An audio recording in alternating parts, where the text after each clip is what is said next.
vamos aqui dar o início ao segundo bloco de questões. Se você não assistiu o primeiro bloco de questões, no qual nós resolvemos aí 10 questões CESP, clica no card aqui em cima e veja antes de assistir esse vídeo. Vamos lá! No bloco passado, falamos um pouquinho ali de licitação. A regra é que a licitação ela deve preceder a assinatura de um contrato. Só que nós temos hipóteses, ali as que mais caem em prova, são as hipóteses do artigo 24 da Lei 8.666, que fala que a licitação ela é dispensável. E as hipóteses do artigo 25 da Lei 8.666, que fala que a licitação é inexigível. Qual que é a diferença básica? Bom, a diferença básica é que na licitação dispensável, a licitação ela é possível, só que a lei achou melhor afastá-la. Por exemplo, nós temos casos específicos ali nessa lista do artigo 24 que não faz sentido licitar, como por exemplo, numa calamidade pública, em caso de guerra, a depender de quem irá contratar com a administração, a depender do que será contratado com a administração. Só que essa lista do artigo 24, eu falo que essa lista, esse rol, é taxativo. O que quer dizer isso? Que eu só posso tornar a licitação dispensável nesses incisos do artigo 24. Não posso inventar outro caso que a licitação será dispensável, somente esses daqui. Completamente diferente de uma licitação inexigível, porque aqui a lei apenas exemplifica. Então, esse rol aqui, ele é meramente exemplificativo. Nesse caso, a licitação, ela não é que ela não pode não ocorrer. A licitação, ela é impossível na prática, porque a licitação pressupõe um processo competitivo entre licitantes e aqui há uma inviabilidade de competição. Só que a lei, no artigo 25, traz 3 exemplos em que essa competição ela é impossível, ela é inviável. Só exemplifica. Toda vez que a competição for inviável, será caso de licitação inexigível. Questões batidas é querer te confundir casos que a licitação é dispensável com casos que a licitação é inexigível. Inexigível, a lei exemplifica com 3 casos. Fica fácil. Você decorando os 3 casos, o que não for será caso de dispensável, então você mata todas as questões que vão querer te confundir se é dispensável ou é inexigível. O primeiro caso aqui é quando eu tenho um fornecedor exclusivo. Se eu tenho uma única pessoa que pode fornecer aquilo que eu, administração, quero, não tem ninguém que é apto a competir com ele. Então, é caso de inexigibilidade. Só que sabendo disso, brasileiro é esperto, eu poderia inventar que aquele fornecedor é exclusivo de uma marca tal. Não, aqui eu já te alertei no final do bloco passado. Aqui é vedada a preferência de marca e aqui não tem exceção. Outro exemplo é quando eu quero contratar serviços técnicos especializados, só que esses serviços, eles têm que ter uma natureza única. É o que a lei diz, natureza singular. e ele tem que ser prestado por um profissional de notória especialização. Ou seja, esse profissional de notória especialização, a lei vem explicar, é aquele que eu consigo concluir que só ele consegue fazer aquilo que eu quero. Imagina, preciso fazer uma auditoria num assunto muito complexo e só existe uma pessoa que consegue fazer, especializada ali, que consegue fazer essa auditoria. É um serviço de natureza singular, de natureza única, e então com um profissional de notória especialização. Então, nesse caso, não há viabilidade de competição. Cuidado, que eu já vi questão que fala que é um serviço de natureza singular, com profissional de notória especialização, mas era um serviço de publicidade. Não, porque nesse caso aqui, o próprio artigo 25 veda esse tipo de inexigibilidade para serviços de publicidade. Cuidado com isso. E o 3 é a contratação de um artista. Imagine, uma prefeitura vai fazer ali um show de ano novo. Você acha que esses artistas ali ficam participando de licitação? Claro que não. É uma contratação direta. Mas o que faz eu escolher um artista X e não escolher um artista Y? Determina a lei que a contratação desse artista tem que ser de um artista consagrado pela crítica especializada ou pela opinião pública. São os 3 casos que você tem que saber, que você vai marcar como licitação inexigível e não como licitação dispensável. Agora vamos voltar à questão número 11. A existência de fornecedor exclusivo de determinado produto é hipótese de inexigibilidade de licitação. Perfeito! É a primeira hipótese que você viu. Só que nesse caso de fornecedor exclusivo, é vedada o quê? É vedada a preferência de marca. E essa exclusividade é comprovada por meio de um atestado fornecido, por exemplo, pelos órgãos ali do comércio. Então, está certinho, é caso de inexigibilidade. Provas amam trocar e falar que é caso de dispensa. Errado. Questão aqui 12. Questão maior aqui de A, B, C, D e E. Vamos lá. Para promotor de justiça. Prefeito de município da federação, juntamente com um servidor público federal e um advogado privado, voltou à lei de improbidade. Cometeu ato de improbidade administrativa, envolvendo recursos públicos federais, conforme a previsão da 8429, que causou prejuízo ao erário. Bom, vamos ver. Prefeito pode responder pela LIA? Já te contei que pode. Prefeito está submetido a uma dupla sanção. Tanto pelo crime de responsabilidade, pode sofrer impeachment, como pode responder pela LIA. Quem não pode é o presidente da República. Servidor público pode? Servidor é agente público? Sim, é espécie. Advogado privado, apesar de ser um particular, ele agiu junto com o agente público? Sim, então ele também pode. Vamos lá. O dano foi aqui prejuízo ao erário.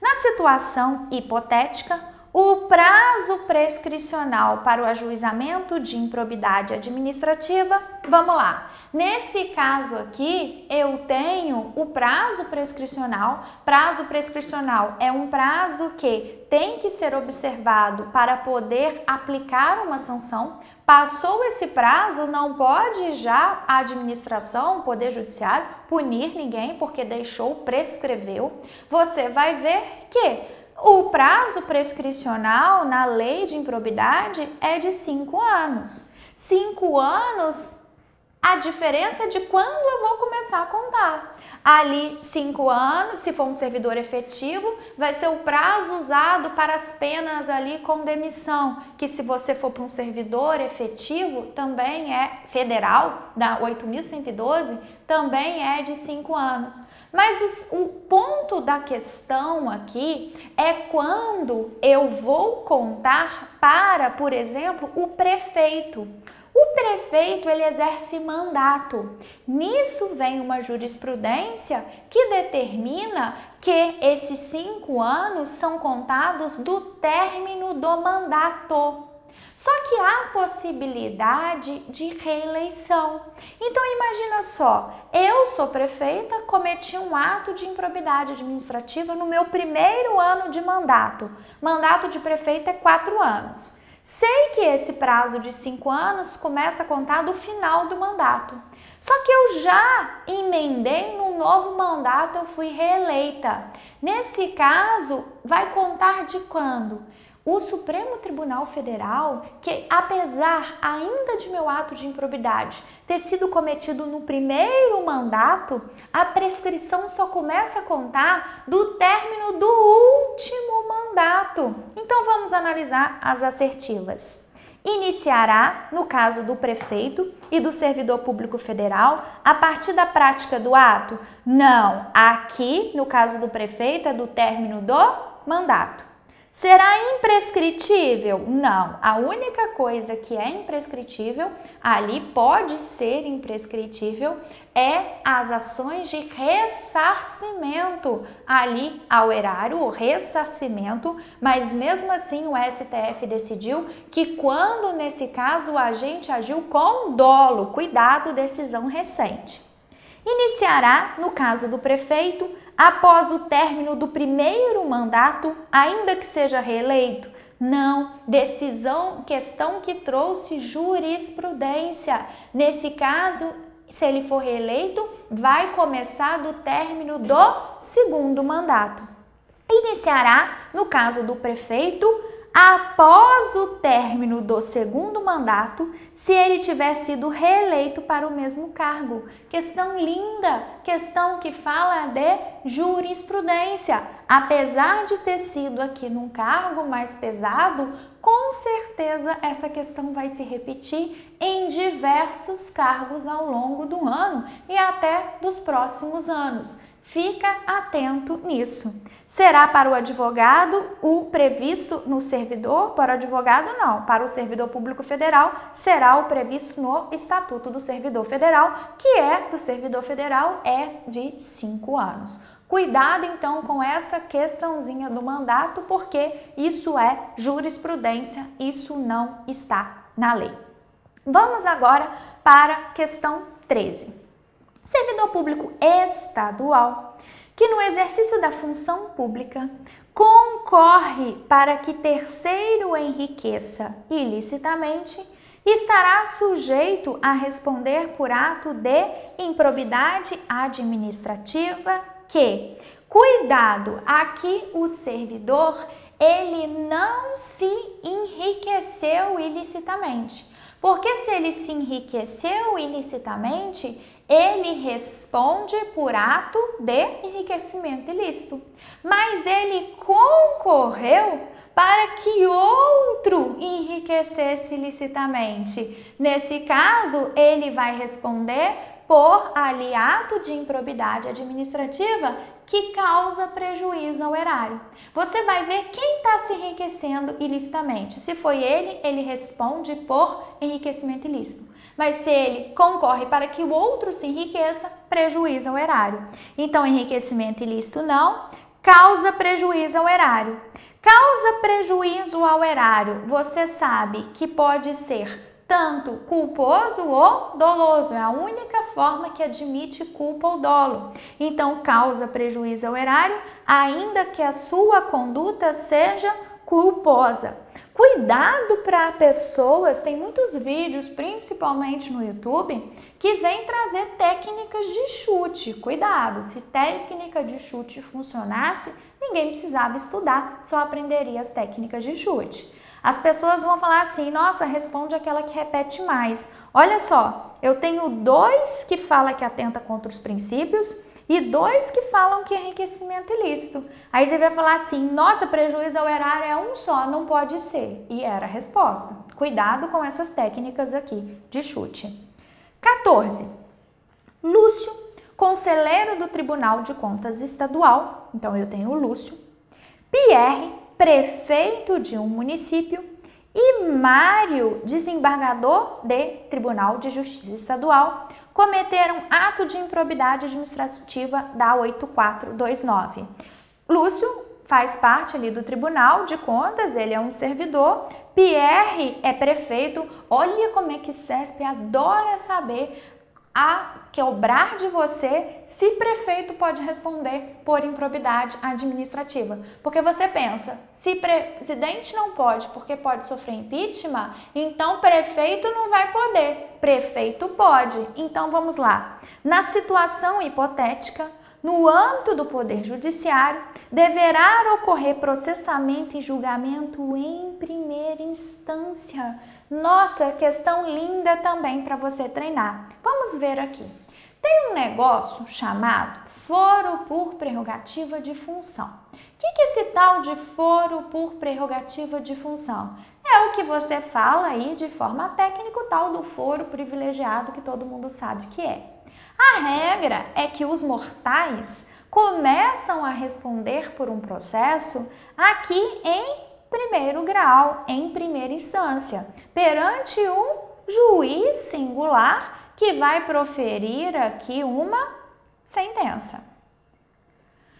Só que essas pessoas que são condenadas em primeiro grau vão poder recorrer, se eu estou na Justiça Estadual, para um Tribunal de Justiça. Se eu estou na Justiça Federal, para um TRF, Tribunal Regional Federal, que é o meu segundo grau. Nesse caso aqui, além disso, eu tenho os tribunais superiores, estou falando da Justiça Comum, eu tenho o meu STJ, eu tenho o meu STF. Tem pessoas que, a depender do cargo em que ocupam, pulam certos graus. Já começa o processo lá em cima. Por exemplo, governador já é julgado por um crime aqui direto no STJ. Pulei esses degraus aqui. Por exemplo, o presidente da República já é julgado no STF. Já comecei lá em cima. E o prefeito? O prefeito, que é o que importa para a nossa questão, ele é ali julgado aqui no TJ, no segundo grau. Então quer dizer o quê?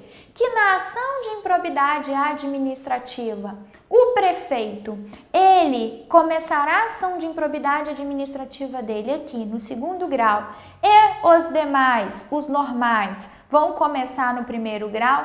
Nada disso. STF determinou que na ação processamento de improbidade administrativa não há foro por prerrogativa de função.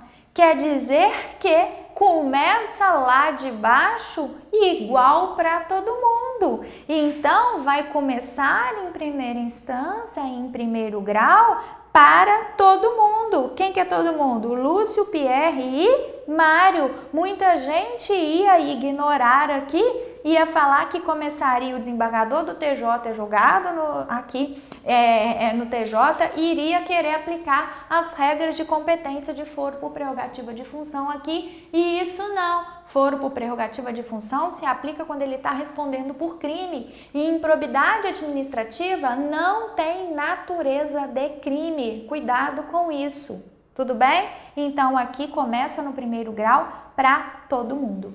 Questão 15. O direito de petição aos poderes públicos. Direito de petição é direito de pedir. Assegurado pela Constituição Federal de 1988, impõe à administração o dever de apresentar tempestiva resposta. O que é uma resposta tempestiva? É uma resposta dentro do prazo. Algo intempestivo é algo que já demorou, que já ultrapassou o prazo. A demora excessiva e injustificada da administração para cumprir essa obrigação é omissão violadora do princípio da eficiência. Realmente, a administração ela tem que ser eficiente. Lembrando que o princípio da eficiência, que se aqui encaixou no LIMP, lá do artigo 37 da Constituição Federal, ele só veio com a emenda constitucional 19 de 98. Segundo o STJ, por colocar em xeque a legítima confiança que o cidadão comum deposita na atuação da administração pública, tal mora, o que é mora aqui? Demora na resposta, atenta também quanto o princípio da, qual que você acha? O princípio da presunção de legitimidade realmente é um atributo dos atos administrativos, quer dizer que até prova em contrário, eles são considerados legítimos. O princípio da continuidade do serviço público quer dizer que o serviço não pode parar, não pode ser interrompido, tirando ali as exceções trazidas na lei. O princípio da finalidade é que as entidades da administração indireta, ao serem ali criadas, devem seguir a finalidade prevista na lei. O princípio da autotutela é aquele que faz com que a administração possa rever os seus próprios atos. A resposta aqui, que essa demora da administração em poder ali receber e trazer uma resposta ao administrado que tem o direito de petição, além de violar o princípio da eficiência, também viola o princípio da moralidade administrativa. E onde você encaixa essa questão dentro de todo o direito administrativo? Essa questão saiu ali do tema regime jurídico administrativo. O que é esse tal de regime jurídico administrativo? São todas as prerrogativas e não só prerrogativas, mas também ali certas restrições que estão submetidas à administração pública. E as restrições da administração é baseado em diversos princípios. E nós temos ali os mais importantes trazidos na Constituição Federal, que em uma questão falou de 2 deles, que é o que a gente conhece como LIMP, L de legalidade. O cidadão normal, ele pode fazer qualquer coisa, exceto o que a lei proíbe. Já a administração, ela só faz aquilo que a lei permite. Só que esse legalidade aqui é no sentido amplo, abrange normas no sentido genérico, inclusive abrange princípios em geral que devem nortear a conduta da administração pública. Só que a conduta da administração pública não pode só passar pelo filtro do que é legal, do que é ilegal. Ainda que algo seja legal, pode não ser moral. Então, nesse caso, a conduta da administração tem que passar por os 2 filtros, pelo filtro da legalidade, pelo filtro da moralidade. Já vi questão CESP falando, se a conduta for legal, ainda que ela não seja moral, ela é válida. Não, tem que ser legal e moral. É por causa do princípio da moralidade que o STF decidiu sobre a vedação ao nepotismo. Não pode alguém nomear parente para cargo em comissão em função de confiança, porque isso fere o princípio da moralidade.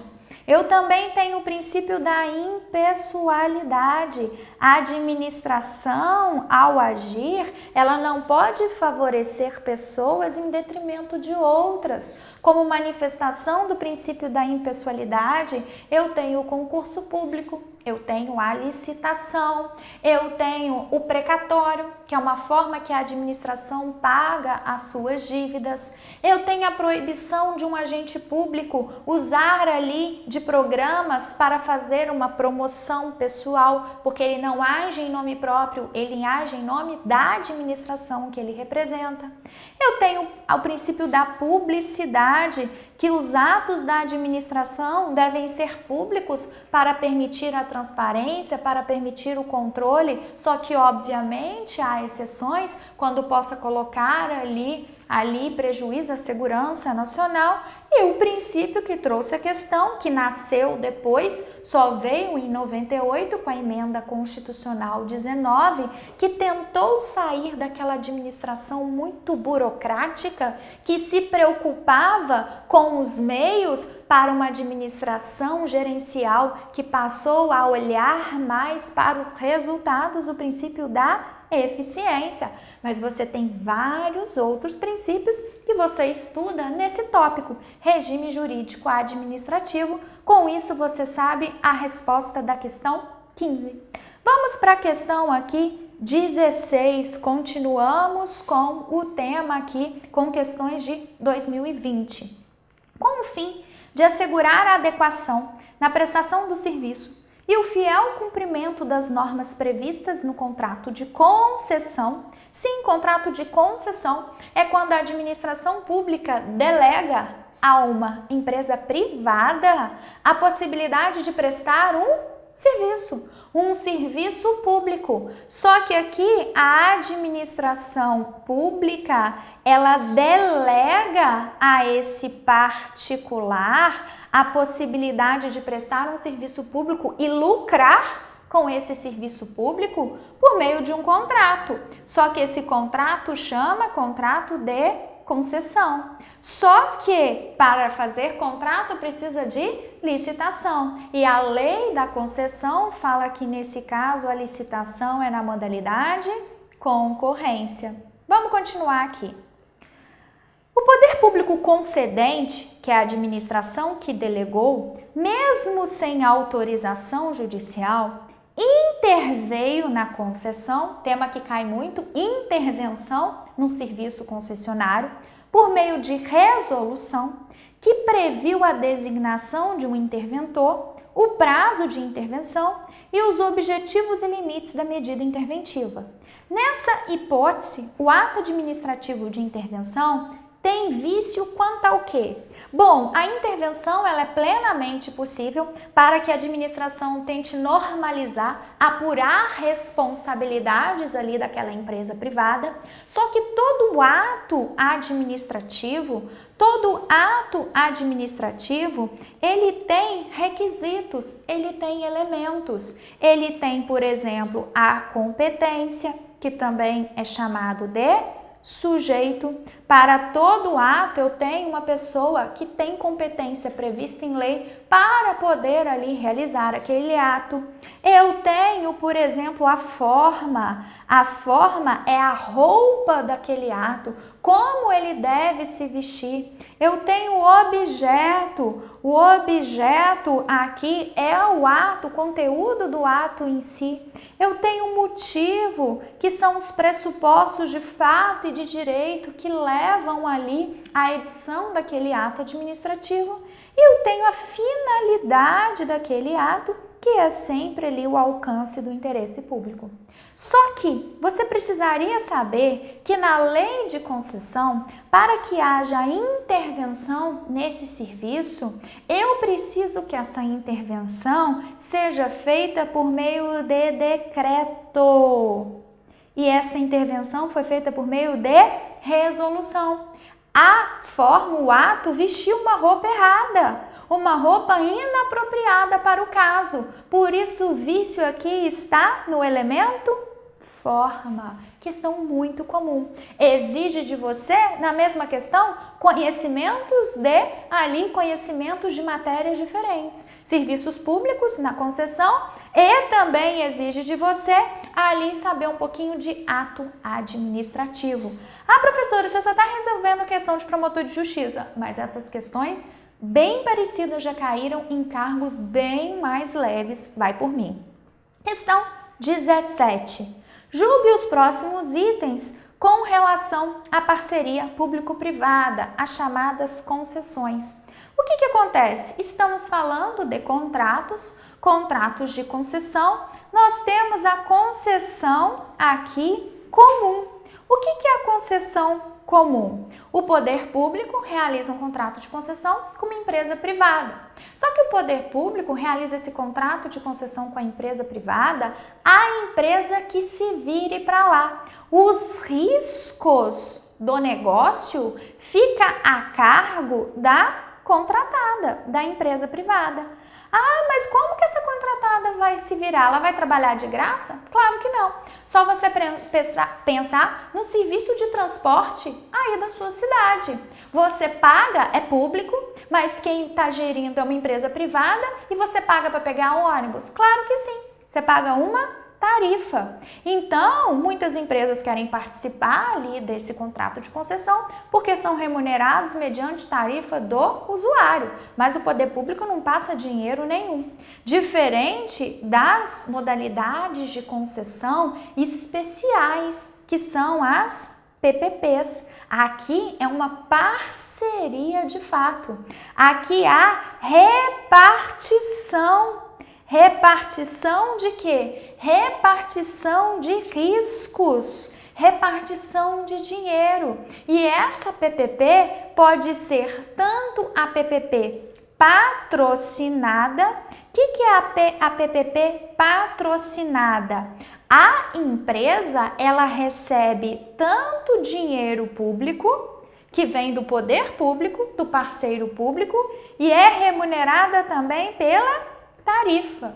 Diferente da concessão administrativa, que nessa quem é o usuário daquele serviço não é a população em geral, é a própria administração. Então aqui ela vai receber também dinheiro público. Nessa questão eu estou perguntando sobre essa PPP. Vamos ver aqui. Parceria público-privada é contrato administrativo de concessão. Sim, uma concessão especial, que pode ser celebrado na modalidade patrocinada ou administrativa. Sim, patrocinada, o próprio nome diz, a administração dá um pouco de dinheiro. Na administrativa, a administração ela é a usuária do serviço. Quando ela contrata uma empresa, por exemplo, para ali fazer ali um presídio ali, ela é a usuária. Nesse caso aqui está correto. É vedada a celebração de contrato de PPP caso o valor do contrato seja inferior a 10 milhões de reais e o período de prestação de serviço seja inferior a 5 anos. Exato. A PPP não é para qualquer contrato, não. São contratos muito valiosos. Aqui não pode ser inferior a 5 anos e o máximo é de 35 anos. Correto. 3. Na contratação de PPP, os riscos do negócio ficam integralmente por conta da contratada. Não, isso daqui é na concessão comum. Na PPP, a repartição de riscos entre o poder público e a contratada. Aqui eu falo parceiro público e parceiro privado. Há uma parceria de fato. Errado. 4. A contratação de parceria público-privada deve ser precedida de licitação na modalidade pregão? Não. Qualquer concessão, seja simples, seja essa PPP, deve ser precedida de uma licitação na modalidade concorrência. Então, correta, nós temos a 1 e a 2, questão 17. Questão 18. Considerando, olha de novo ali aqui, nos processos administrativos disciplinares, o uso da prova emprestada, jurisprudência, ainda que haja autorização do juiz competente, é vedada em razão do direito de proteção à intimidade prevista na Constituição?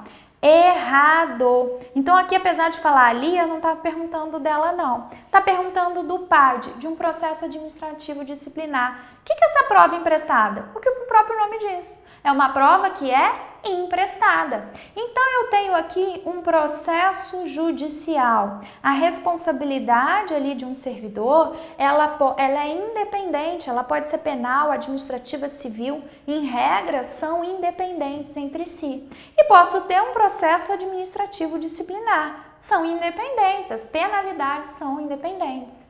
Aqui foi produzida uma prova aqui. Essa prova me será útil no PAD.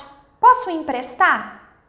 Bom, desde que aqui houve autorização judicial, as partes vão ter direito a se manifestar, a ter o contraditório e ampla defesa. Tirando isso, posso emprestar sim, não há vedação e o erro da questão foi falar que é vedado. Não. Questão 19. Ele quer aqui, também colocou 8429, processo administrativo. A ação principal relativa a procedimento administrativo que apure a prática de ato administrativo. Então, aí, ato administrativo não, desculpa, ato de improbidade. Terá o rito ordinário. Sim, a Lei 8429 diz que ela vai seguir o rito ordinário. E será proposta. Quem pode propor essa ação de improbidade? O Ministério Público ou a pessoa jurídica interessada? Sim. Dentro do prazo de 60 dias, no caso de efetivação de medida cautelar, eu tenho certas medidas cautelares. O que são medidas cautelares? São aquelas que vão, por cautela, tentar assegurar o resultado útil do processo. Por exemplo, uma das medidas cautelares mais aqui importantes é a indisponibilidade dos bens. O que é esse tal de indisponibilidade dos bens? Bom, aqui chegar no final, aquela pessoa ela será obrigada a pagar multa, ela pode ser obrigada a ressarcir os cofres públicos pelo prejuízo causado. Nesse caso, se ela percebe que ela está ali sendo processada numa ação de improbidade administrativa, o que ela pode tentar fazer? Ah, eu vou passar os meus bens para o nome dos meus filhos, para o nome de outras pessoas, para que no final, quando vierem pegar os meus bens, não tenha nada. Nesse caso, seria uma forma dessa pessoa sair para que o resultado daquele processo não valesse nada.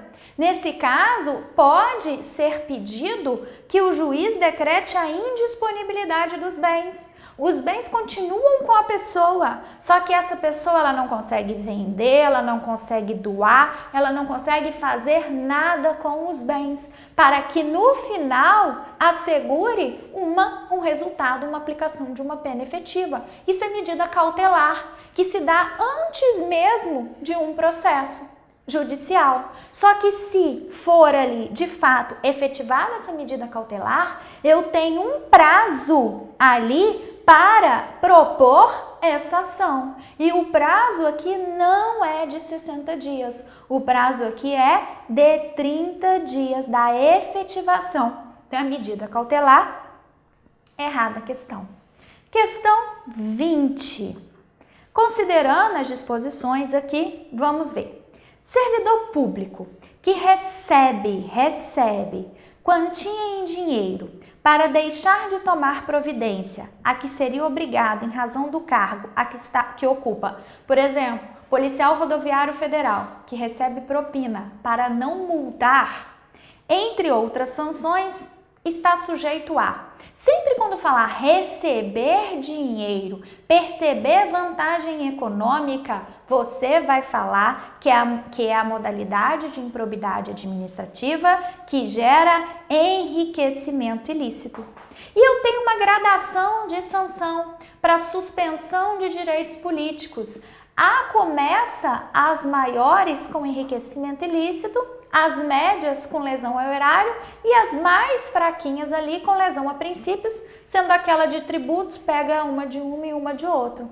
Tá perguntando aqui, você já teria que saber que é modalidade de enriquecimento ilícito, por causa da palavra receber. Está sujeito à suspensão de direitos políticos de 8 a 10 anos? Exatamente. Tem que saber, de 8 a 10 anos, você precisa saber ali se é aquele caso de lesão ali, se é de 5 a 8 anos, se é lesão a princípio. Tem que saber essa tabelinha de penalidades. No curso você encontra direitinho uma tabelinha esquematizada, porque tem que chegar na prova tudo decorado. Tudo bem? Você viu aqui que eu separei questões, não escolhi cargo. Essa daqui foi de 2019. Você vai ver que uma ou outra é de 2019, mas a esmagadora maioria é de 2020. Você viu como predominou questão da lei de improbidade administrativa.